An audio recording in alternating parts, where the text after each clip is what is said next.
સુરત શહેરમાં જીમ જેહાદનો કિસ્સો। જીમમાં જતી મહિલાને પ્રેમ જાળમાં ફસાવી પોલીસે આરોપી સબ્બીર અલીની ધરપકડ કરી છે। આ કેસમાં આજથી 7 મહિના પહેલા આ વ્યક્તિએ એમ કીધું કે ભાઈ જો તારી પત્નીના વિડીયોઝ ફોટોઝ પણ મારી પાસે છે અને જો એ વાયરલ ના કરવા હોય તો તારે મને 5 લાખ રૂપિયા આપવા પડશે અને એમ કહીને જતો રહેલો। ત્યારબાદ એ ફરીથી 2.5 મહિના પહેલાં મળેલો ભૂલકા ભવન સ્કૂલ પાસે અને ત્યાં પણ એને જે એની બાઇકની અંદર કાચ રાખેલો એને તોડીને એનો ત્રિકોણ આકારનો કાચનો ટુકડો એના ગળે રાખીને કીધું કે આટલી વાર લાગશે, પહેલાં પૈસા કેમ નથી આપતો અને તારી પત્નીને તો હું મૂકી જ ને એમ કહીને એની પાસેથી 50,000 રૂપિયા લઈ લીધેલા। આ વ્યક્તિ ખૂબ જ ડરી ગયેલો અને આ વ્યક્તિ અમારા સંપર્કમાં આવ્યો અને 308(5)ની 10 વર્ષની સજાનો ગુનો જે છે આ સબ્બીર અસગર ટ્રંકવાલા વિરુદ્ધમાં દાખલ કરવામાં આવ્યો છે।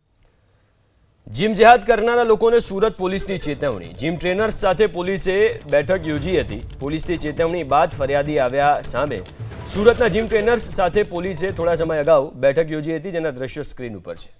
ये सब जो खाली नाटक करने के लिए या किसी को बताने के लिए नहीं लाए हैं। यहाँ आपको अवेयर ही करना है कि इसको आप सीरियसली लेना, जरा भी ढीला मत छोड़ना कि भाई अभी जाने देंगे कि कुछ नहीं होगा। इसमें गुना दाखिल होगा और होगा ही, क्योंकि ये एकदम एक्सट्रीम लेवल पे अभी ये क्वेश्चन आके खड़ा है।